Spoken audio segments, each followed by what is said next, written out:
right, welcome everyone back to the BettorOff Podcast, episode 12, coming to you live from my grandmother's house. The setup's a bit live different. As we're taping it, maybe not so live to you who are watching it. Yeah, not live as you're seeing, but live for us. Right meow. But yes, this is the BettorOff Podcast. I'm Harry. That's Alex. We are breaking down the Azerbaijan Grand Prix, which I mistakenly called the Baku Grand Prix too many times last week. And I almost got fired for it. Alex almost terminated my employment. It was a close call. I was like Joaquin Phoenix. Still good to go? Alright, good. I'm glad. Don't have to worry about that. But, like I said, this is the BettorOff Podcast. We are BettorOff. We are a sports wagering information platform. Alex, do you want to explain what that means? I just threw the tag words at him. Yep, we make car parts for the American working man because that's what I am. That's who we are. That's who we care about. No, that's Zelensky. We do care about them. That's Zelensky Automotive, and if you haven't watched that particular Chris Farley picture, go watch it. Sports wagering information and monetization. You do not bet on our site. You try to bet on our site, and Harry's grandmother will throw her teeth at you. It hurts. It hits you in the temple. It's not She's good. Got really good. Yep. But you make all your picks on the site. We track them. We have deep data, deep analytics. Everything we do is deep. It's like Bob Baffert searching for the Titanic. We are in there.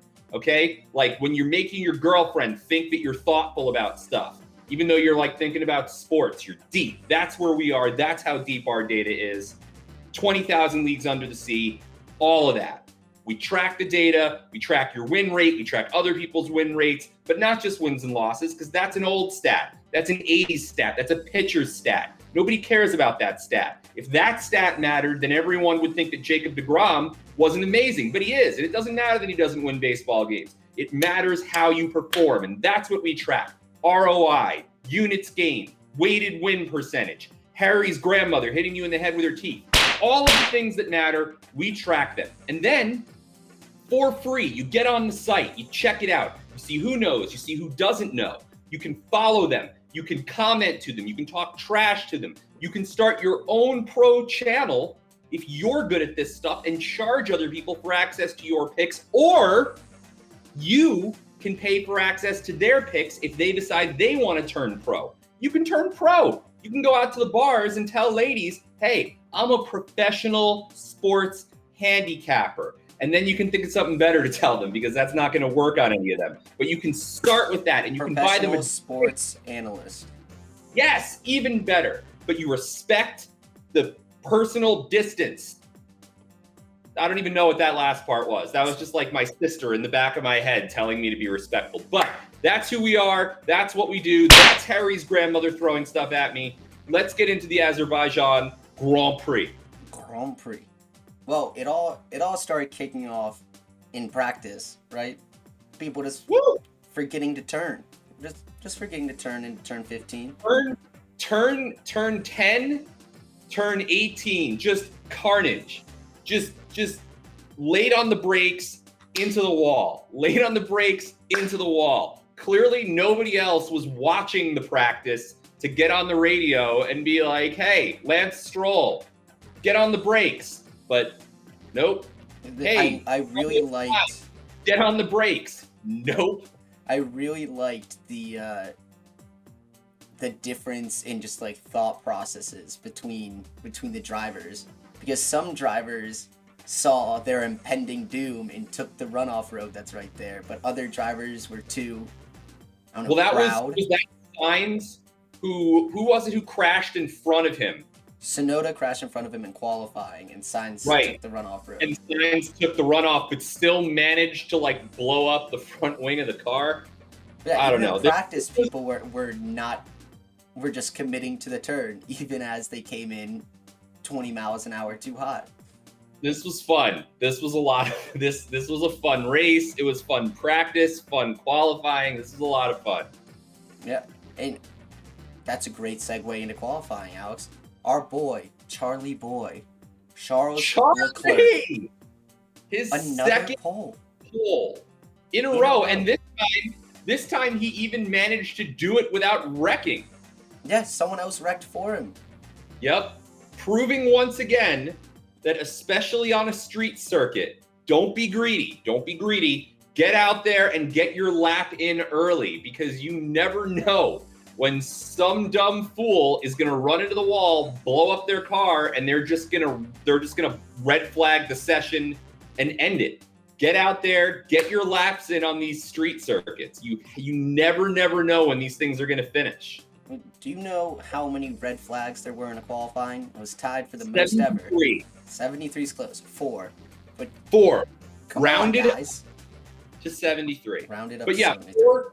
four red flags in practice. This is why when I DVR the races and the practices and the actual qualifying, when you click it and then they're like, do you want this to run extra because it's a sporting event? I'm like, yup. And I add the full 2 hours because you never know how long they're going to be sitting there cleaning up Yuki Tsunoda's car. It's crazy. Yeah, but our boy Charlie, 33 plus 3,300 to get pole position. And guess what? That hit. Did either of us take it? No. Negative. No, we did not. But Nope. maybe, is this a turning of the tide for Ferrari? I know that he's had 2 red flag poles, but he's still getting the fastest lap round 1 for the first lap in Q3. Who's to say he can't do it in the second? Yeah, and look, Carlos Sainz qualified 5th. Scuderia looking Scuderific. Yeah, sticking with it. Not editing it out, keeping it, loving it, owning it. That might just be the new tagline of the podcast. Can we please get Mission Winnow off their car and get Scuderific on there? Can someone get a decision maker on the freaking phone? That's what we need. But all right. Qualifying was fun. It was interesting, but there's no points awarded for qualifying. All the points are for Sunday's race. I'm sad. This was the first race of the season. I wasn't able to just sit down and relax with a few pieces of bacon and toast, maybe a morning beer if I'm lucky. Avocado toast? Because are you a millennial or are you Gen Z? I'm a zillennial. I'm between. No, what? I'm not a millennial because millennials are buying houses. I'm not Gen Z because they're graduating high school. But where do you stand on avocado toast? I don't like it. So I'm actually, for the next podcast, I'm going to find out who did this. There's a minor league baseball team 2 years ago who did Millennial Day, and they served avocado toast. They gave everyone who showed up a participation medal, and they set up nap stations all over it was so, I'm going to find out what team did this. We're going to do a shout out to them because it's amazing. But the bottom line is, millennials, get a job. And avocado toast sucks. I'm sorry. I know. It's just not worth it. I'm sorry. It's just toast. Anyway, go ahead. You're sad. You couldn't have your avocado toast. Yeah. I unfortunately, my college that I've graduated from for over a year decided to have our graduation on the day of the most exciting race of the season so far. But don't worry. Thank you, Fordham. Yeah, thank you, Fordham. But luckily, I was able to. Jesuit. It is the Jesuit. Pope is a Jesuit. Fordham is Jesuit. You know that the Pope is watching Formula One. Yeah. So, he has money on Ferrari. Why are you screwing with the Pope's schedule, Fordham? It was really messed up. But luckily, through the joys of modern technology, I was able to pay attention to the race and not on the many speeches, the long speeches. So, I look down, and I miss all the excitement, apparently, because Stroll is just in the wall on the main straight. That's what he does. But I'm getting a little bit ahead of myself. That was one that really kicked off the excitement. I want to talk about the beginning of the race because I want to talk about Ferrari specifically, because Ferrari is almost more so Red Bull than what we've been saying Red Bull is. Red Bull, we've been saying, is really good at qualifying, one really fast lap, and then their race pace isn't there. Ferrari is at least at this track, was exactly that. Leclerc put in a really good qualifying lap, and then the first 5 laps, you just see him slowly tick down and down and down and down throughout the field. The level of scuderificity, not as good there, but the scuderificness, it dropped. He was just scuderific in qualifying. It peaked on Saturday. Yep. Gotta worry. You can't peak too early, guys. Exactly. Gotta time the peak. But yeah, so the opening laps of the race were really just Leclerc falling through the order, and it kind of becoming a 2-horse race with Hamilton and Verstappen, and early pit stops this race. So they were told going in that the hard compound tire was going to be the best race tire. The hard compound tire. So they used, out of their 5 Pirelli range, they used the 3 softest. So the red softs were the softest softs. The white hards were the middle of their classification, but they were told that the hard tire was going to be the best race tire. They were going to get more time out of it. And, there's not, unless you're locking up, which happened plenty, those big, long straightaways, like those hard tires. So early pit stops. And then, Max Verstappen blowing out a tire on a straightaway for no apparent reason. But we'll get to that. Yeah, and I think something that really stuck out to me that I think I'm going to be looking into for a betting strategy is 11th, 12th, 13th, those positions, right? It's almost better to get 11th than it is 12th or 10th because you have the free tire choice. As shown by Vettel qualifies 11th. He starts on the hard tire, and at one point he's leading the Grand Prix, and then there's Stroll's safety car, and he gets a very much reduced pit stop time because everyone's going slow. So, is there value on waiting till after qualifying with how close the midfield is, putting money on those 11th, 12th, maybe 13th to finish top 10 or even top 6? Interesting. I'm going to have to watch it for the France Grand Prix coming up because obviously we record this before qualifying. It's something that I'm very interested in looking at. So liking the 11 and 12 spots more than the maybe like 9 and 10 spots because they get tire choice. Sneaky. Yeah, they run the hard tires for 50 laps, burn off the fuel, and then just strap on the softs when everyone else is nursing their hards. Who doesn't love strapping it on? And who doesn't hate nursing the hards or nursing the softs? Who hates nursing? What? Moving on. Let's talk about our picks, for the love of God. This is why people tune in. You're hot. We make picks. And my bear is wearing a unicorn hat. This is why people... And you have a plan. Look, that background is developing so much. It's like an ongoing story. It is. You're starting from the beginning when you had your bottle of alcohol there. Your life has gone up to now have a bear and a uniform and a plan. We had Max flipping people off. I had Batman, Snoopy. Yeah, just a lot of copyright infringement, really. But too bad these episodes are not monetized. Yeah, well, other stuff is. Let's talk about Harry's picks. All right, we can dive into mine first. So, my first pick, it was after qualifying. No, actually, it was after practice 3, before qualifying in the morning, because Hamilton in the Mercedes had not really been showing up. Hamilton was at plus 150 to win. Honestly, I still like that bet. He was leading for a good majority of that race. He was one terrible, stupid decision away from winning that race.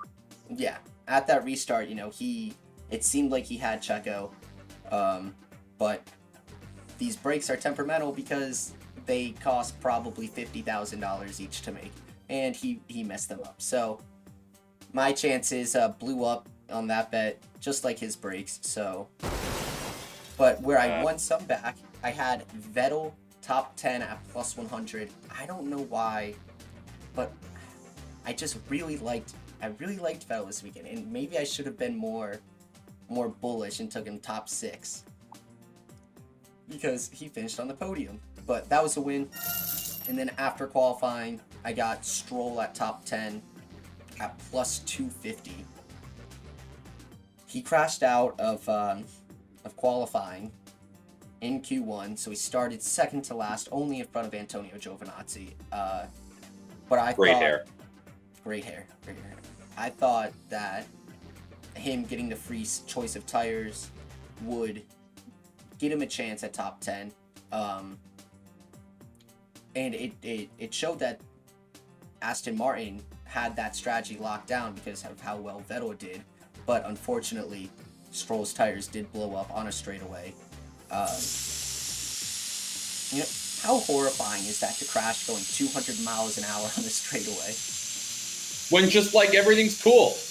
You're just sitting there, going straight, multi-million-dollar race car, all Everything sorts should of work on it. You're listening to Sirius XM, Tom Petty Radio, Channel 31, and then kablooey!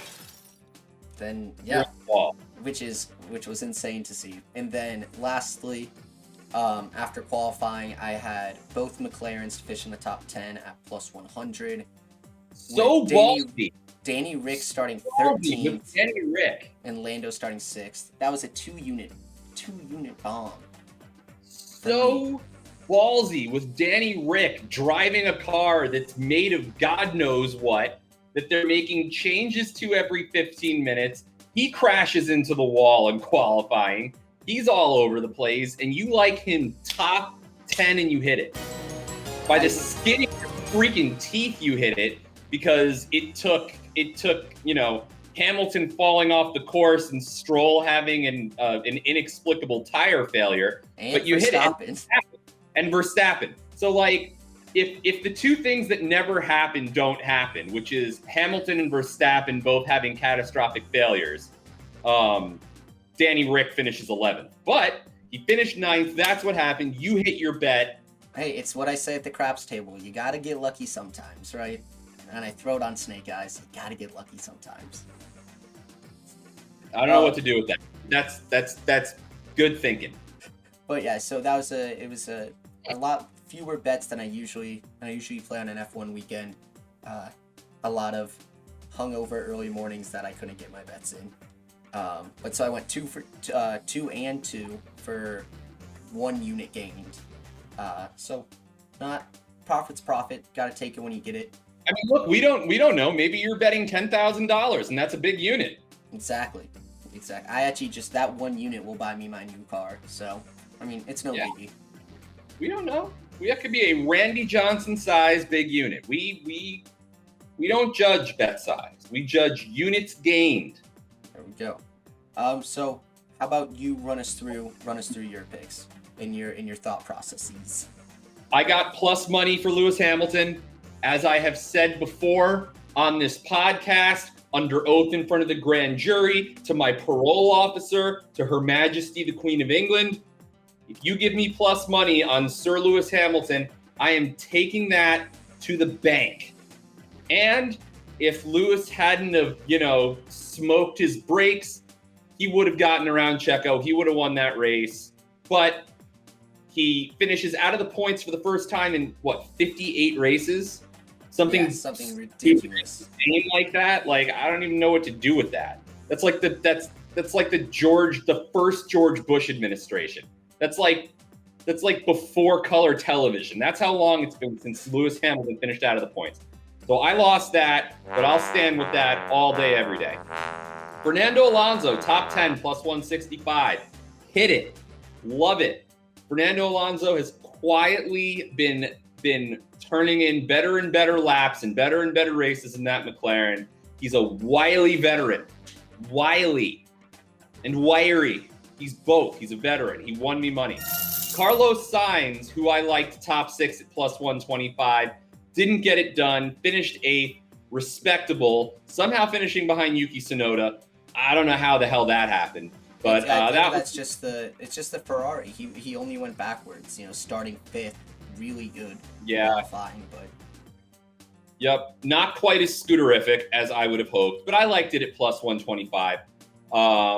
Then our season long over 16 and a half cars at minus 170, which I hate, but we cleared that with room at 18 cars finishing. So I won that. I also went 2-2 on a week where I also took fewer bets than I normally would, with a grand total of plus 1/10 of a unit. And you don't know, maybe I'm betting $87,000 a unit, and that was still a decent little win. Victory is victory. Positives are positives. There's no room in the scorebook for a story. There's just wins and losses. That's a totally baseball analogy, and it has no bearing here because we're all about data and details. So the fact of the matter is, I basically ran even.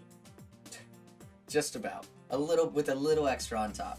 But now we have to wait a week. Damn Canadians. We work with Canadians. We were supposed to have 4 races in a row. But honestly, we can't give them too much stick. They got to be safe. We got to be safe here. So safe. So the next Grand Prix is the France Grand Prix. That'll be the home race for 2 drivers, Ocon and Gasly, and both of whom should be in the Perrier F1 car, even though they drive for different teams. But specifically, Ocon, who drives for Alpine, which is Renault, which is French, should be in the Perrier car. I'm not getting off of this. But yeah, we got time until the Grand Prix de France. And that'll be the next podcast where we preview, because nothing's out yet. The only thing that's out are the season-long Drivers' Championship lines. Lewis Hamilton went to minus 140. Max is at even. Everyone else is a ridiculous bet. Although I do have to say that Nikita Mazepin for the season championship at plus 450,000, it's got me looking. That's some value there. The Drivers' Championship is all get hit by a train. That's going to pay off. The Drivers' Championship is definitely an interesting play right now because we've seen, when we talked about a few races ago, where was Hamilton? Like minus 260 or something like that? He was minus 420. He was over minus 400. And then Verstappen won in Monaco. Hamilton had a poor race there. Hamilton finished like 8th, as is his custom. I don't know why that shocked anyone. Lewis dropped to like minus 160. Max became the favorite. Then Baku happens. Max doesn't finish the race. Lewis craps out and finishes 18th out of 18 cars that finish. No, I'm sorry. Max, wait. What happened? God damn it. They got over 90%, so they classified as finishing. Right. So Hamilton actually did finish 15th. Verstappen finished 18th. Neither of them got points, but since no one else was really in striking distance, neither of them really got hurt. But all of a sudden, now Verstappen has gone from the favorite to even money. Lewis is back to being the favorite at minus 140.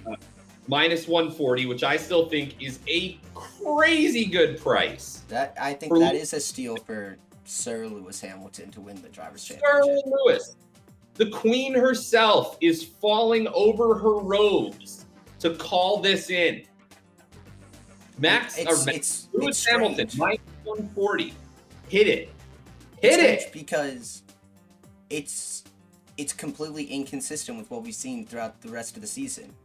If there wasn't much change in the championship that favors Hamilton, that it would increase his gap even more. But now this happens, Max stays in the lead by like 4 points, and the lines are getting closer.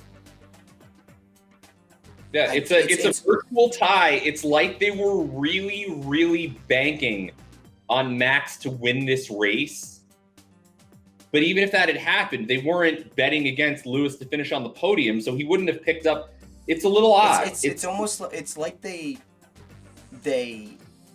earlier in the season, they thought that Verstappen is going to need to take advantage of every race. It's all on Verstappen. But now this shows it's almost helping Verstappen when nothing happens in the race if the gap stays the same. And I don't. If you're a Max Verstappen fan, even money, I don't hate it. I have no idea where that's going to go. I am comfortable saying that Lewis Hamilton, his odds are not going to get much better than minus 140. Yeah. Unless I suppose Red Bull starts running away out in France and Max wins the race, then sure. But barring what we saw at Baku, which is the rare insanity of either of those drivers not finishing in the points, Lewis Hamilton at minus 140. If you like Lewis, it's not getting any better. Max at even. I think Max could theoretically go back to plus money, but that's because I like Lewis. So neither of them are bad picks right now. Everyone else is a disaster. And what I think is interesting is the Constructors' Championship. I think that's way more interesting than the drivers. Mercedes is at minus 150 right now. Red Bull's at even money. So just about the same lines as the Drivers' Championship. But Mercedes don't score any points.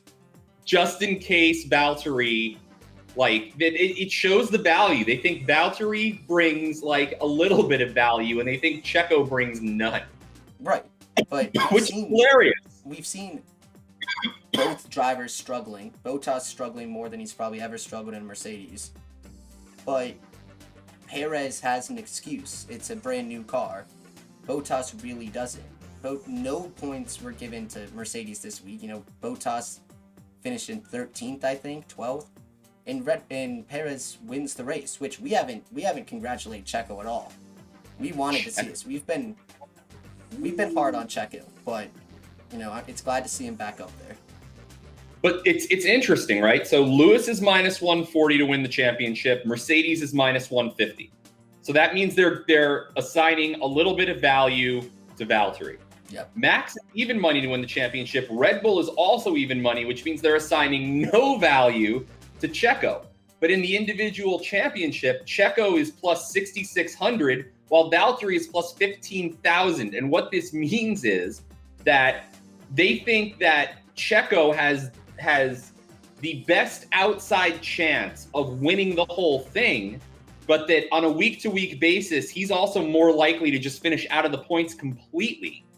And they think that Valtteri brings, $10 worth of value of continuing to finish in the points to the AMG Petronas team, where Checo really isn't going to help Max. It's just on a week-to-week basis, he has a better chance to win the race, twice as good than Valtteri if Lewis and Max end up, getting into a duel over a woman and shoot each other to death, then Checo's your guy for the win. Yeah, honestly, the line movement in these lines are all over the place. I think it shows that the sport books don't have their models very, very well tuned right now for this. But it's going to be interesting to see how those lines move. So, looking forward, we have the France Grand Prix. We get to see Grosjean back in a car in a Mercedes, which is going to be nice to see. And we get to see the new wing test. So Red Bull loses that little advantage they had with their flexi wing. So we're going to see really how much that affects them. Toto won his argument. No more super flexi wing. We're going to see what that means. Talk about the France Grand Prix circuit real quick, because we're going to get into this on the next episode. But Talk about that circuit versus Baku. The France Grand Prix. France Grand Grand Prix. Prix. Circuit de Paul Ricard. It's almost as different to like Monaco as you can get. He is the inventor of the guitar pick. I don't know who's Paul Ricard. What did he do? I think a racer.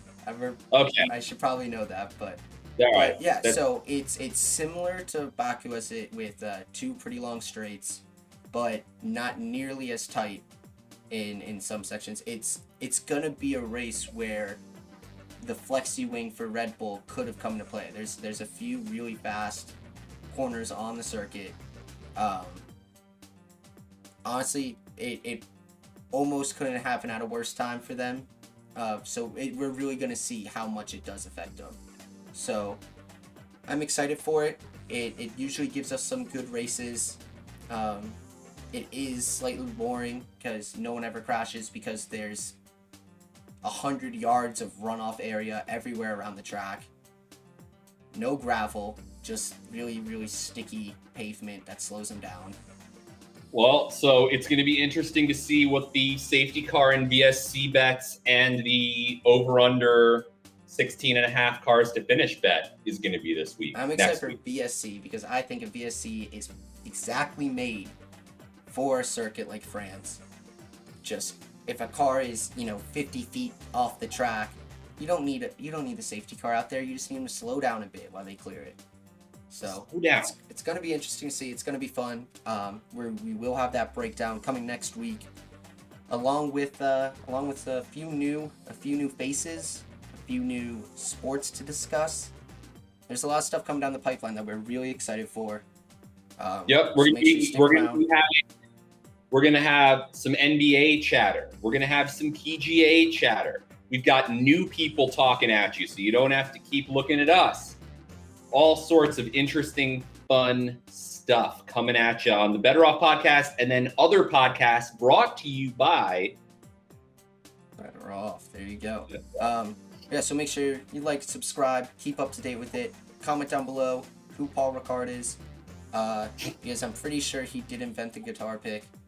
Yep. And tell us what we got wrong. We didn't get anything wrong. I don't think so. I think we're pretty much perfect. Yeah, we're great. All right, so that about wraps it up for us, I think. Am I missing anything else? I think. Well, I think that we should tell the people once again who we are and what we do, and then everyone's favorite segment. God, how could I forget? Everyone's favorite segment. I don't know. It's Florida. Like we've both been showing on these beautiful, beautiful hats. Oh, look at that, the backwards logo. We've been BettorOff. You can find us in the Google Play and the App Store. We're a betting companion app. We are a place where you can go to get ideas. You can tell everyone else your great ideas or your terrible ideas. That's the beauty of the internet. Fade that. That's fade okay. That, okay. Yes. As long as he sucks all the time. And we'll track that for you. If you want to suck all the time, we'll make sure everyone knows. We'll track your units gained or lost, your return on an investment, your win streaks. We'll give you a leaderboard to see all the fun information, and you can sort the leaderboard however you want. You can buy picks from people who are really good. Most people won't make you pay. Or if you get really good, you can even ask people to pay you. It's honestly, I've heard it's a lot of fun. Yeah, I've heard Antonio Banderas told me that it's the most fun he's had since he shot Desperado. Wow. And you got to do a love scene with Selma Hayek in that movie. So, I mean, come on, guys. Antonio Banderas, formerly of Menudo, currently of Antonio Banderas. And I mean, and you can find it anywhere. He said to me, he said, Alex, where do I tell my millions of fans to go to download the BettorOff app? And I said, Tony, I call him Tony. I said, Tony, thank you for, we're like that. I said, Tony, thank you for asking. All right. You can go and ask Paul Ricard, okay, at his guitar pick store. You can do it there. You can do it wherever you go to buy your meditation gear, fountains, statues of Buddha, Incest. Those little gardens. No. Nowhere that you can get incest is there better off. Incense. Those little Everywhere sand gardens that you rake. Yeah. Anywhere where incest is, better off is not there. Everywhere where incense is, better off is there. Okay? Tourneau, when you go to buy a watch. The pawn shop, when you realize that you couldn't afford that watch. Your divorce lawyer, the guy who married you. The weird time when your divorce lawyer is the guy who married you. All of them offer this. FedEx Office, UPS, DHL. Does anyone remember DHL? They're yellow, they're red, you ship internationally. They'll do it. The Queen of England, the King of England, the people of England, they carry it around in their pockets on the wrong side of the road in those gigantic taxi cabs. It can all be downloaded right there at your fingertips. Better Off with an O, BettorOff.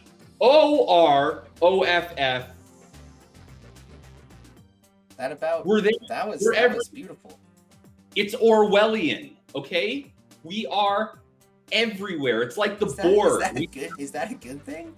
I don't know if it's a good thing or not, but we're like the Borg. We're everywhere. We are better off. You are we. We is them. Them is us. Grammar is tough, but that's who we are. Now time for our favorite segment, our viewers' favorite segment, Antonio Banderas' favorite segment, speaking to people who have money about giving some of it to us. Exactly. And this week, now we're going to change things up a little bit.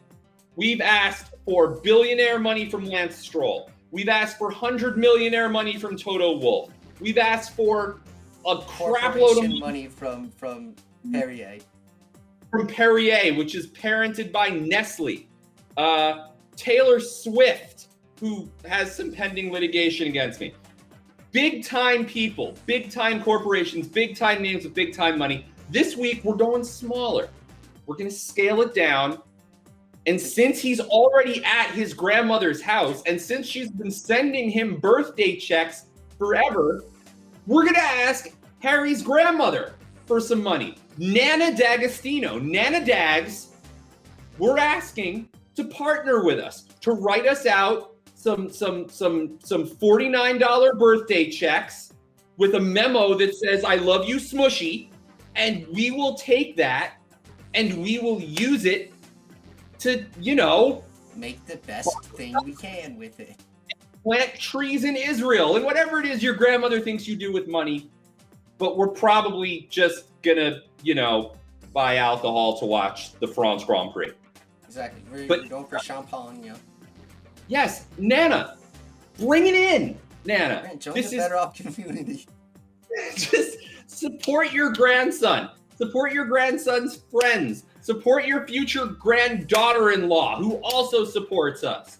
Let's go, Nana. Interesting story. Early on in the development of the Better Off app, one of our developers just had the username Nana.